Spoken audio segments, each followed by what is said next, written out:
Daniel chapitre 6, verset 13.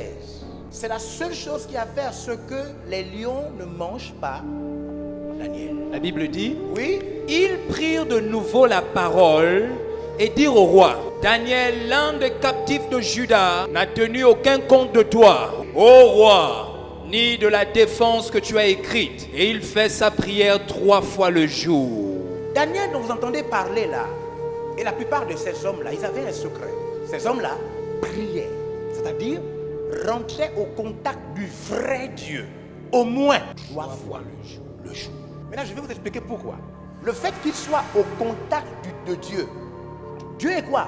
Père, Fils et Saint-Esprit. Le fait qu'ils soient au contact de Dieu dans le jour, au moins 3 fois. Maintenant, regardez, lisez Hébreu 12, 29. Regardez maintenant, suivez. Car notre Dieu est aussi un feu dévorant. Dieu est quoi?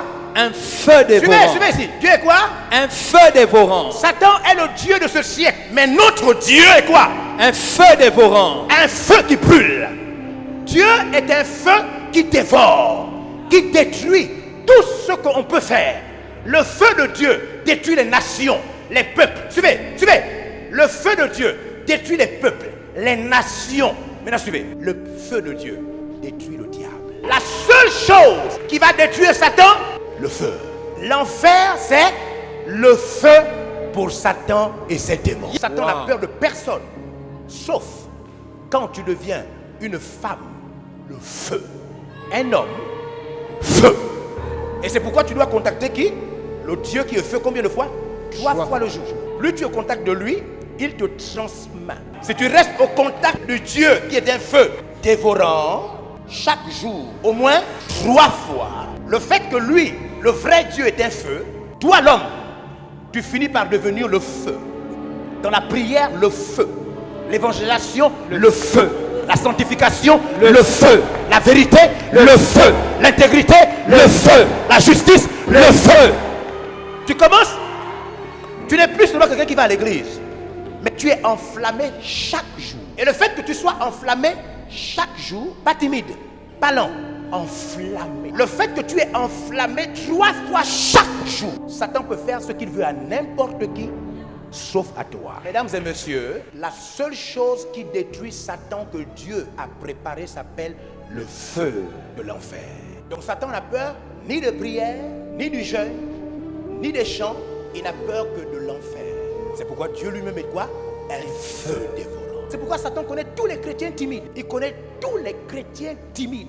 Il se moque d'eux, même quand ils chantent. Parce qu'une des caractéristiques du feu, c'est que le feu s'attaque à n'importe quoi, même à l'acier. Ne pensez jamais que l'eau peut éteindre le feu. Ça dépend du feu. L'eau ne peut pas éteindre n'importe quel feu. C'est vrai. Tout dépend de l'intensité du feu.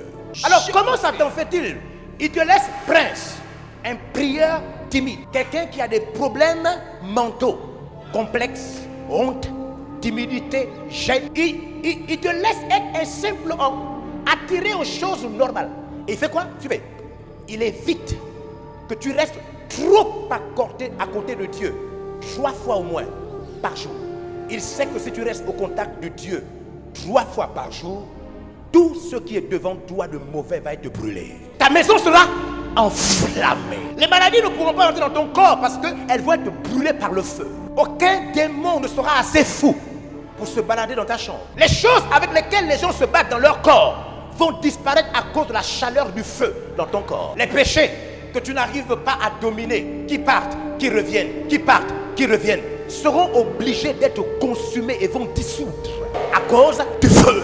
Amen. Stérilité, paludisme, tout ce qui se répète dans ta vie, les maux de tête, les problèmes de tes enfants, ça part, ça revient. Dieu est aussi. Dieu n'est pas seulement un Dieu d'adoration. Il n'est pas seulement celui qui a créé le monde. Il est d'abord et aussi un feu qui dévore. Les 2 choses donc pour devenir un homme que la maladie, les sorciers, le banditisme, les voleurs, que rien ne peut arrêter. Première chose, se rapprocher 3 fois par jour, jour après jour, jusqu'à ta mort de lui. Deuxième chose, désirer vivement devenir le feu. Ta vie de prière doit donc changer. C'est le feu qui va détruire les alcools que tu n'arrives pas à abandonner. C'est le feu qui s'attaque à la masturbation que tu n'arrives pas à abandonner. C'est la manière dont ta vie est tellement approchée de lui. La soif que tu as de lui. Cette soif grandit au fur et à mesure et devient à l'intérieur de toi une chaleur qui détruit les désirs charnels. Alors que les autres ont besoin d'aller chez les psychologues, toi, le feu qui est à l'intérieur de toi détruit tous tes traumatismes. Il y a même des esprits des eaux. Les démons ne rentrent jamais dans le feu. Alors que tu crois que le feu, on jette le feu, on ne jette pas le feu. On consomme le feu. Mesdames et messieurs, on ne jette pas le feu sur les sorciers. On fait rentrer le feu dans sa vie au point où il n'y a aucun sorcier malade capable de te visiter. Aucun sorcier malade n'est capable de rentrer dans ta chambre quand tu es un homme feu. Depuis 2 ans, je ne comprenais pas pourquoi. À chaque fois que je suis en train de prier fortement, j'entends une voix à l'intérieur de moi qui me dit: réclame le feu pour ton corps. Quand je prie pour un problème, je dis le feu à l'intérieur de moi. À chaque fois que je prie pour une douleur, une maladie, je dis le feu. Je ne comprenais pas pourquoi. Sans le feu, même si tu es marié, tu vas tomber dans l'adultère. Sans le feu, même si tu travailles, tu vas voler. Sans le feu, même si tu es chrétien, les esprits peuvent t'attaquer.